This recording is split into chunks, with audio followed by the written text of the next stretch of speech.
I feel not many people truly know what addicts go through every day in jail and really should know the truth to be able to make more informed opinions.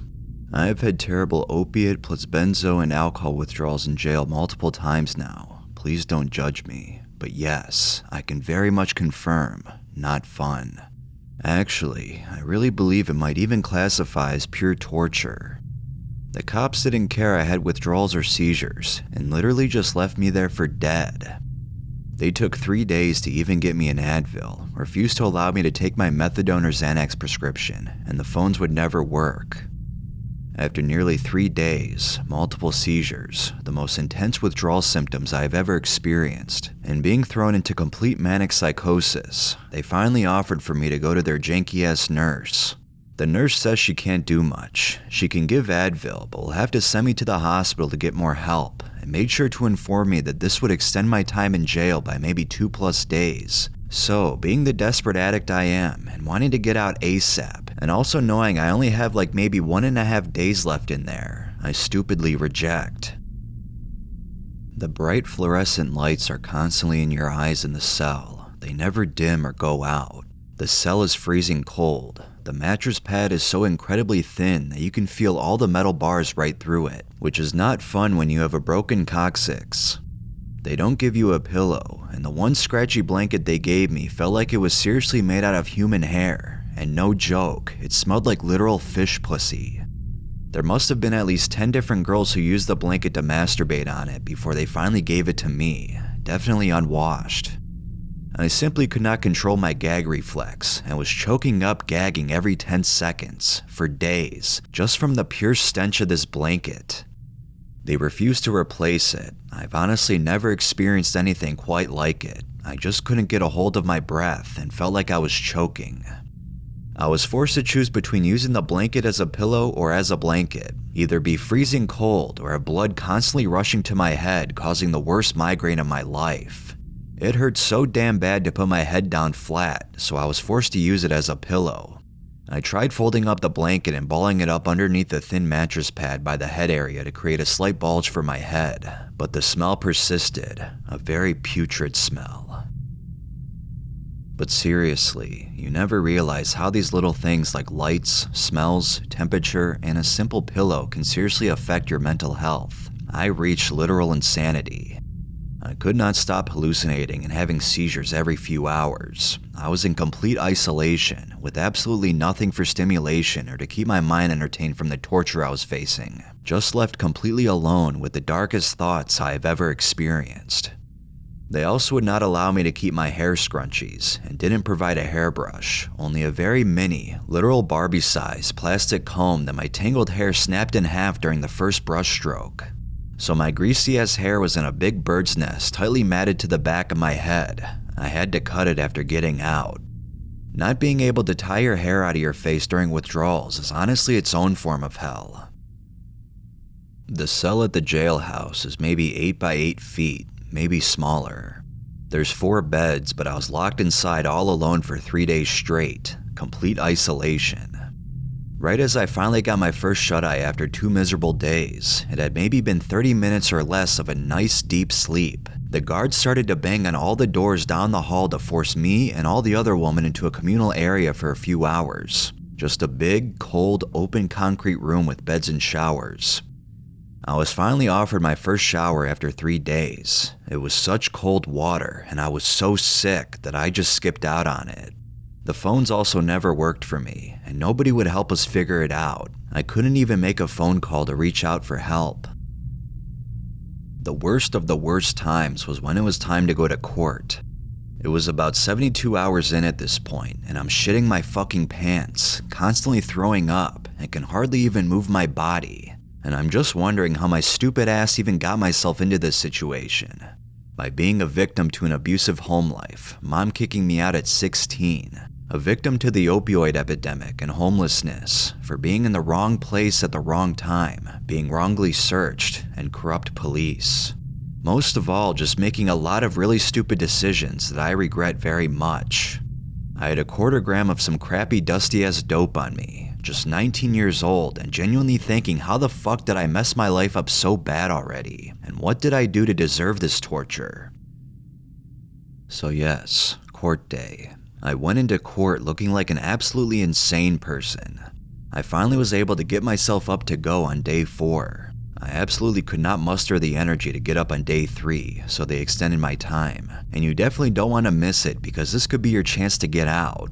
So it doesn't matter how bad withdrawals are, or if you just had a seizure and don't even know what's going on, you get your ass up and go. I was abruptly woken up again to banging on the doors, 4 a.m. on the dot. It seemed like the few times I was finally able to just close my eyes, the guards were there to violently wake me up. Also, your perception of time your entire stay is completely fucked because there's not one window or clock. They give you no outside time. You can only hope the guard that you see maybe once every 7+ hours will tell you what time or day it is when you ask. They usually are assholes and won't though, only furthering my dissociation. 4 a.m. day 4. They walk all of us, probably 50+ very rowdy-ass ladies down through the jailhouse to return to the blankets and handcuff us all together to stand in line for an hour to wait for the bus. I thank God that smelly blanket is out of my possession. Once the bus came, we remained tightly handcuffed the entire ride, which made me freak out from claustrophobia. The cuffs were cutting into my damn wrists, and the guards would not loosen it for me. It's 5 a.m. now, and about 80% of the women were all screaming their heads off on this bus. Can't help but think I don't belong here. This can't be my life. Also, I have to shit and puke simultaneously really bad, and there's nowhere to go for another hour. I either shit my pants or shit my pants. Yup, I shit my pants. That happened. We finally arrive at the courthouse. We walk by probably 100 empty cells before arriving at the very end of the hallway, to the cell closest to the courtroom entrance. This is when things get really terrible. It's probably about 5:30 in the morning at this point. I know I'm in for a long, excruciating day here, and just hoping to God I don't shit my fucking pants again, or barf in front of the judge. These cells at the courthouse are hardly any bigger than the ones back at the jailhouse, the room that felt cramped with just myself inside. But these cells don't have beds, just a very freezing cold concrete room with one toilet, no privacy wall, and a very cold and narrow as fuck metal bench that goes along the back wall. It's nearly impossible to even sit down on it because it causes a shooting back and knee pain from the energy it takes to even hold yourself up on the damn thing. And I had a broken tailbone, so after about 5 minutes of sitting on it, it starts feeling just like that exercise where you sit in an invisible chair against the wall. The pigs shoved and crushed all the women from our bus into one single cell. I was absolutely flabbergasted and horrified in a state of shock and panic, hoping to God this wouldn't be the case for the entire day. Well, it was. For the next 12 hours, we sat crushed together, literal elbow to elbow, back to back, with knees tucked in rows on the floor, no space to even put your legs out.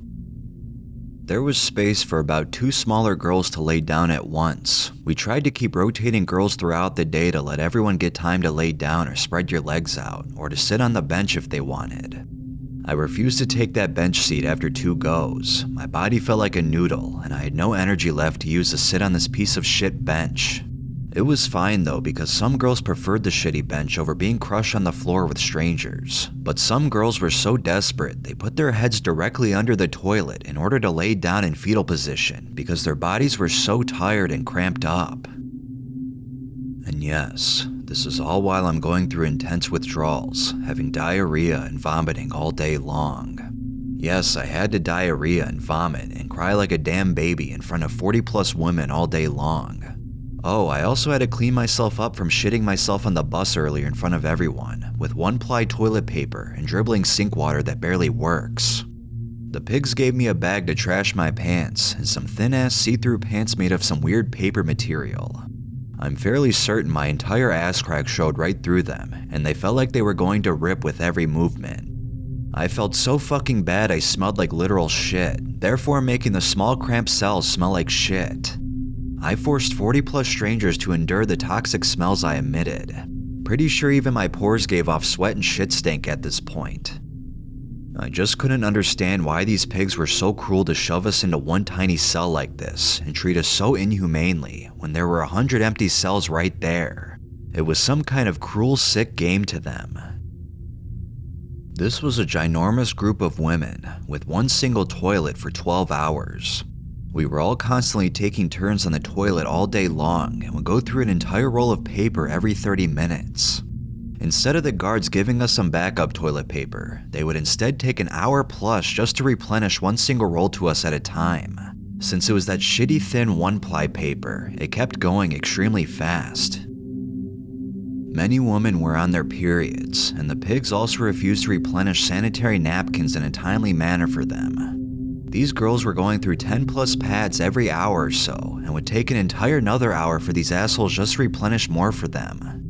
On top of that, there was no waste bin. They wouldn't even give us a bag, so they all had to just wrap their pads up and throw them in one corner, about 5 inches away from those desperate girls' faces who were laying under the toilet. Yup, you really can't make this stuff up. This room was undoubtedly filled way above maximum capacity. We felt like we were basically on the train to Auschwitz, for Christ's sakes. We were honestly surprised we didn't all end up naked with shaved heads. Sorry for bad crude humor, but it genuinely was indescribably terrible. After about 2 hours into the morning, that did not stop the pigs from throwing in one more woman. Oh yes, it was an elderly woman in a clunky-ass wheelchair. I will never forget all the girls going off on the pigs and asking what the fuck was their issue, cramming us in like fucking farm animals. I will never forget everyone's face of, how the fuck are we going to sit like this for 12 hours with one toilet and no toilet paper or pads, no water, no legroom, no fucking fresh air to breathe, etc. Being forced to make space that we didn't even have for this handicapped woman. She took up the space that almost 4 girls had previously been crammed into.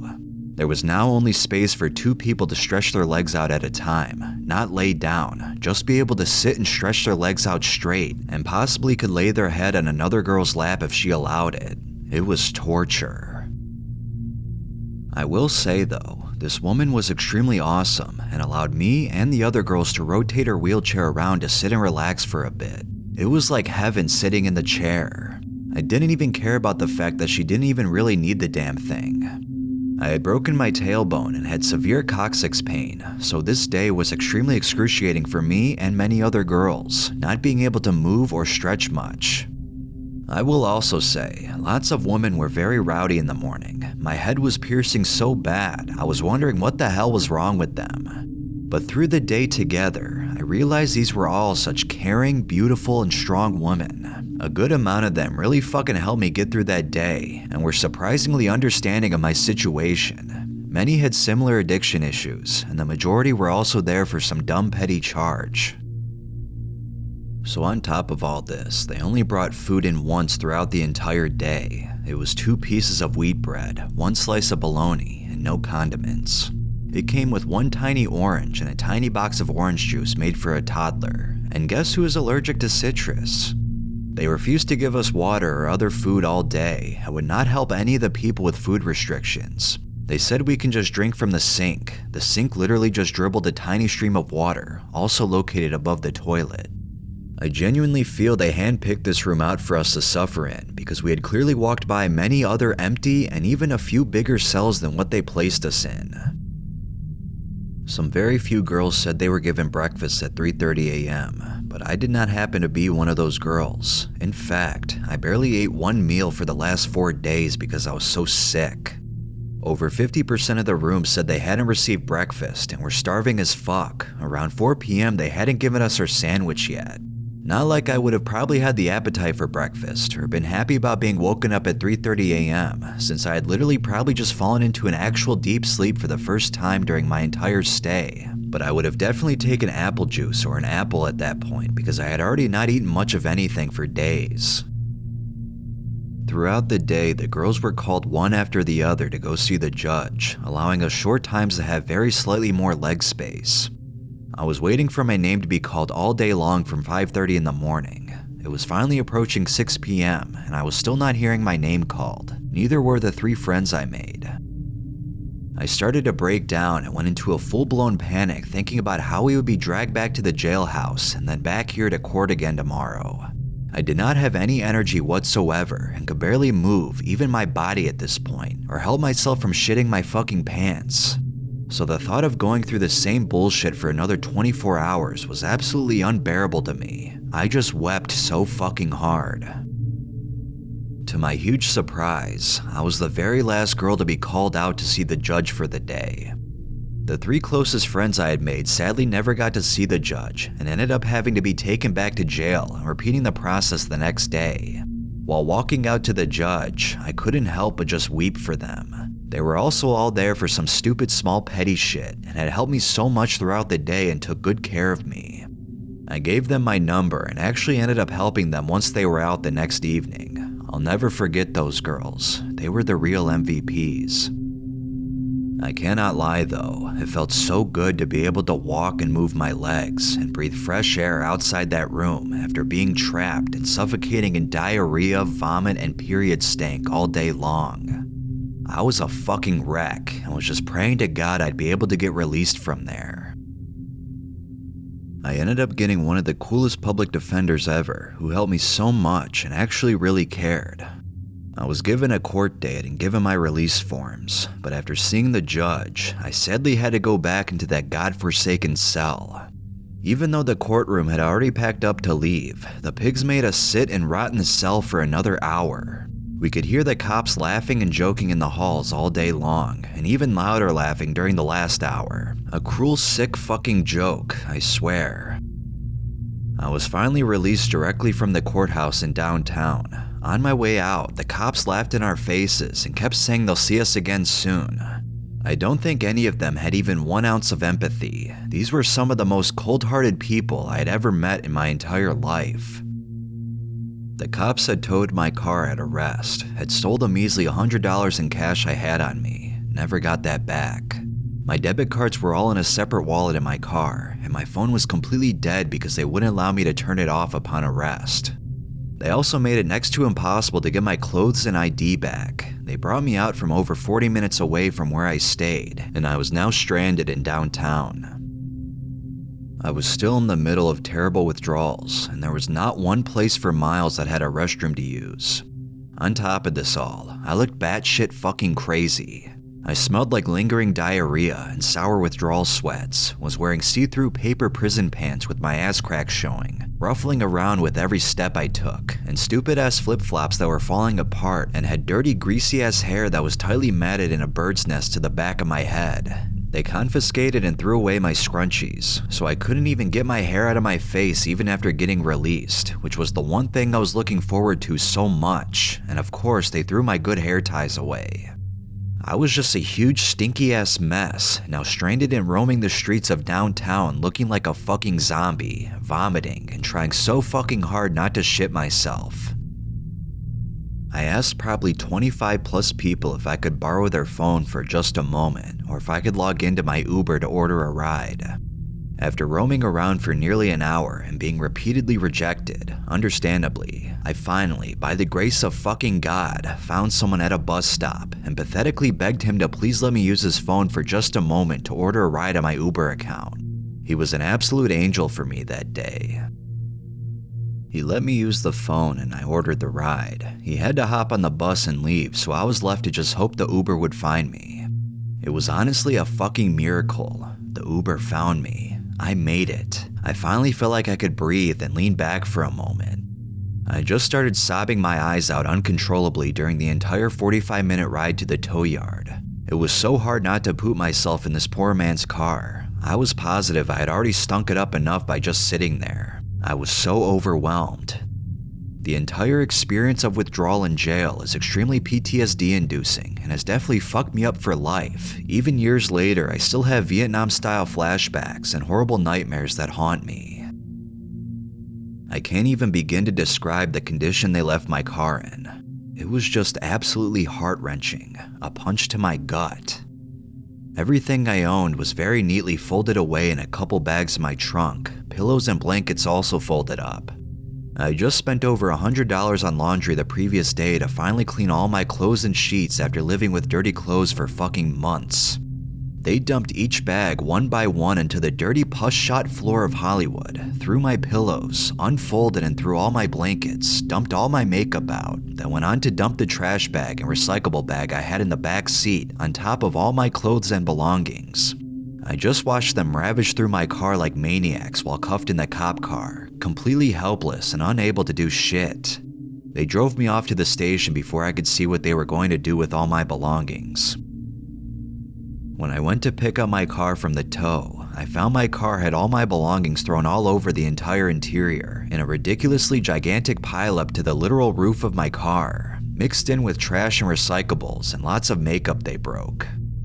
Everything was all oil-stained and dirty from the road. They also tore out lots of the lining and plastic pieces from the interior. They also stole my favorite $300 jacket that was sitting in my front seat. I was homeless living out of my car, and this was just completely devastating for me. This was everything I had left to call my own in this stupid fucking world, and they just spit on everything, destroyed everything. I honestly couldn't believe it, all for a quarter gram of a dusty fucking dope that I was honest and upfront with them about from the moment they asked if I had anything in the vehicle. I just still can't believe monsters like this actually exist.